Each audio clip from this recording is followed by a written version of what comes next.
The debris and fires from the wrecked World Trade Center. A huge operation is underway to search for survivors. A dense fog of ash and dust filled the streets, and huge columns of smoke billowed across the city, obscuring its famous skyline. The United Nations headquarters in New York was evacuated. The mayor of New York, Rudolph Giuliani, also called for the evacuation of the lower part of Manhattan Island, where the World Trade Center was located, and he said a tremendous number of people had been killed.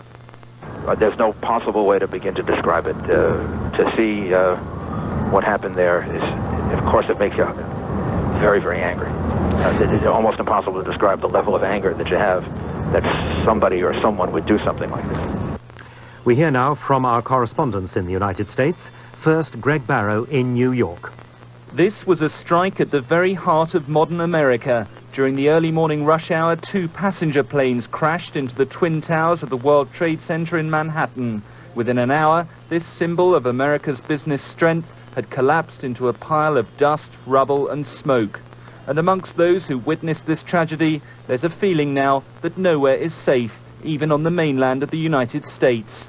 The attack in Manhattan has caused utter chaos. The island, one of the most densely populated areas in the United States, has been virtually cut off.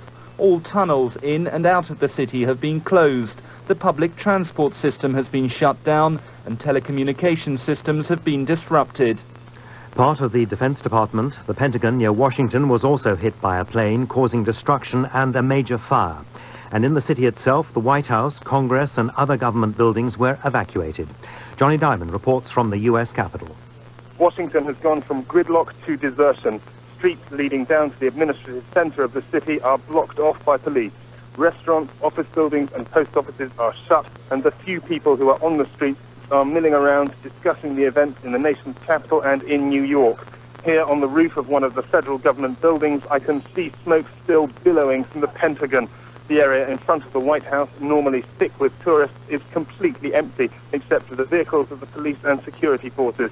The rest of the city is very quiet, the calm punctuated only by the sirens of emergency vehicles. President George W. Bush, speaking at a Louisiana air base, said U.S. forces around the world were on high alert, and those responsible for what he called these cowardly acts would be hunted down and punished. Freedom itself was attacked this morning by a faceless coward,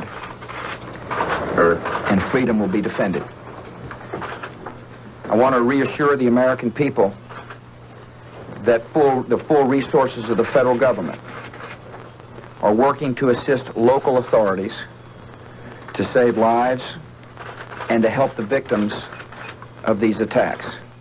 You're listening to the news from the BBC in London. Governments around the world have called emergency security meetings as the full extent of the attacks in the United States became clear. The British Prime Minister, Tony Blair, announced his solidarity and sympathy with the American people, and he outlined what he called a series of precautionary measures. We have stepped up security at airports. No flights will take off from the United Kingdom, for which we cannot apply the highest standards of security for aircrew and passengers.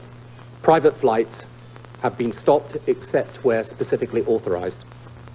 The attacks have also caused chaos in the world's financial markets. The U.S. Securities Exchange Commission shut all U.S. stock markets for the day. Thousands of employees were sent home and tall buildings were evacuated. The value of the dollar plunged along with share prices in Europe.